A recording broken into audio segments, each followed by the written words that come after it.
طیب صاحب یہ بتائیے آپ ہمیں کہ یعنی جو لسانی سانچہ ہے علی حیدر ملک صاحب نے ہماری اپنی روایت کے تناظر میں اور عمومی روایت کے تناظر میں بھی گفتگو کی.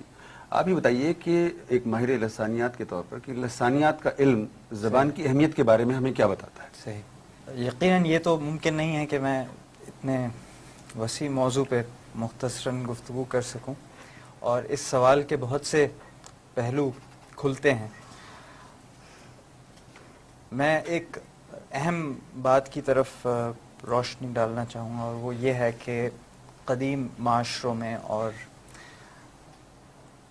قدیم روایتوں میں ہمیں زبان کے حوالے سے ایک بہت اہم فیکٹ جو ملتا ہے وہ یہ ہے کہ زبان اور قدیم تہذیبوں کا جو تصور حقیقت تھا وہ کوئی علیحدہ چیزیں نہیں تھیں، بلکہ کچھ ایسا گتھا ہوا معاملہ تھا کہ مثال کے طور پہ قدیم یونانی زبان میں جو زبان کے لیے لفظ استعمال ہوا، کئی الفاظ استعمال ہوئے، ان میں سے ایک لفظ لوگوس، اور لوگوس سے ہی اسپیچ اور لوگوس سے ہی جو منطق کی روایت ہے یونانی فلسفے کی، اس کا آغاز ہوتا ہے.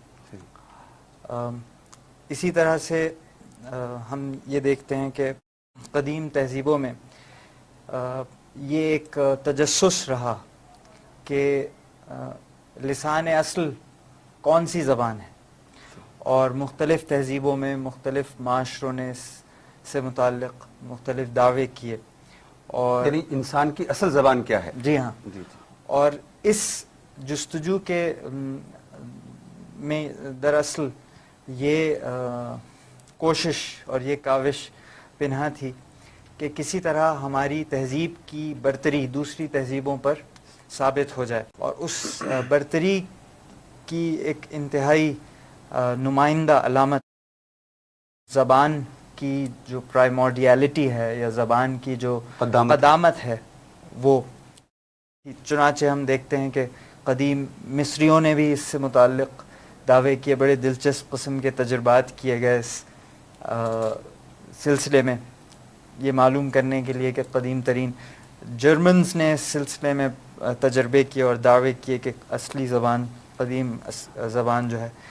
اسی طرح ہندوستان میں یہی دعویٰ ہوا کہ قدیم ترین زبان جو ہے وہ سنسکرت سے قدیم تر ایک زبان تھی جو زبان اصل تھی پوری تہذیب کی. اسی طرح عرب دنیا میں بھی ہم دیکھتے ہیں کہ مختلف زمانوں میں دعوے ہوئے. تو اس سوال کا ایک پہلو تو یہ ہے. اسی حوالے سے ایک اور اہم بات یہ ہے کہ زبانوں کا جو تصور ہمیں 20ویں صدی سے 21ویں صدی تک منتقل ہوا ہے، اور زبان کی جو اہمیت اور اس کے استعمال سے متعلق جو مختلف مفروضات قائم ہوئے ہیں، ایک بہت بنیادی رہنمائی قدیم معاشروں سے متعلق اور قدیم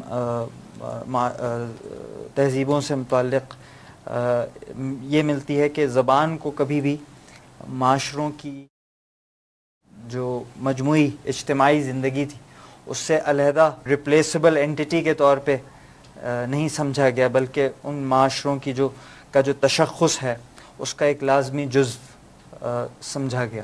ٹھیک ہے.